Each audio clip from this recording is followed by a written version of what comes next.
All right, welcome back to Deal School. So, Dad, with the next lesson that we've come upon here, we just talked about how salespeople are trained, and you went through the meet and greet, and the needs assessment. Well, how we talked about they skipped the needs assessment, all that fun stuff, Yes, right? yes. Now, the next section that we're going to talk about here, the next lesson, is going to be about how dealerships and their staff, in particular, are compensated. We think it's really important that before you go to negotiate and buy your next car, you have this understanding of how, quite frankly, people like my dad used to get paid, so that you understand what their incentives and motivations Yeah, and because things like that are. now I only get paid by the government. It's called Social Security income. Exactly, Yes. exactly. So, Dan, can you break this down? Maybe let's just do sales-oriented roles, so like salespeople, sales managers, and then maybe F&I as well, like the finance and insurance manager. Can you walk us through those three people and typically how they're compensated at the dealership? Sure. Do you know why? Because, well, you asked nicely. Actually, salespeople get paid based off of gross profit, which in many cases is not nearly as much as most people think it is. So gross profit is defined as the profit from what the dealership owns the car for to what they sell it for. So let's just, you know me, I'm not real good at math, so I try and make this easy for myself. So let's say they own a car for $13,000. This is a very interesting number you chose. And they sell the car for $15,000. I see what you're doing here. So there's a $2,000 gross profit.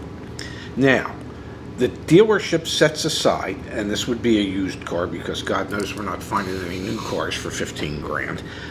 So this would be a used car. So the dealer sets aside a certain amount of money to cover reconditioning expenses and things like that they're not paying the salesperson on. This is called PAC.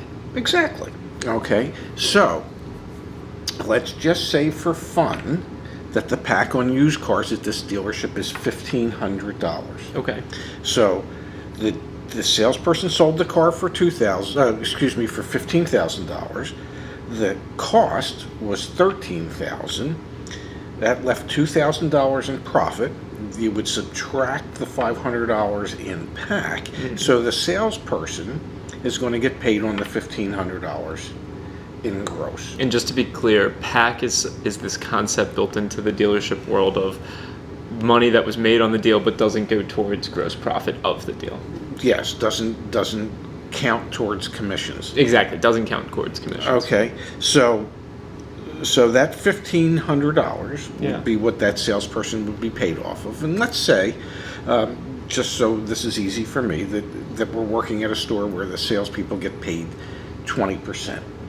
So And is that a fair ballpark number? that's a fair ballpark. Okay. So that would mean that the salesperson is making $300. This is why you're teaching deal school, not me. That's some hard math. Not really. What's No, one, it is. what- It is What's $300. 1/5 of $1,500? So $300. Yes. Yes. So the salesperson, is that their only derivative of income from the gross profit, or do they also get paid hourly or salary or salary? Salary? No, you eat celery and you earn a salary. Because $300 doesn't sound like a lot. You have to sell a lot of cars. You do. Yeah, the emphasis is on volume. So, are there other ways for them to make money? Not necessarily on used cars, but they might get a small percentage of what the finance manager might sell on the back end profit. For instance, if the salesperson were to say to the customer when they take him into finance, by the way, you remember that I discussed with you that we have extended warranties available? Robert's the one that will be able to go over all that with you, and he can tailor one to your need. I just suggest you pay real close attention so you can figure out what might be best for you. But I guess my question, Dad, and I think the question that we need to address for deal school is Yeah. the salesperson only paid commission? Because if, Typically. okay, then that answers Typically, I mean, there are stores today where there's a small salary that. Gotcha. plus commissions, or there's a larger salary and then there's volume bonuses. Yeah, that can so be if it's okay with you, let's talk about how sales managers get compensated, and then if you can tie that in with those bonus plans and factory incentives that tie to that. earned. I'll do my best.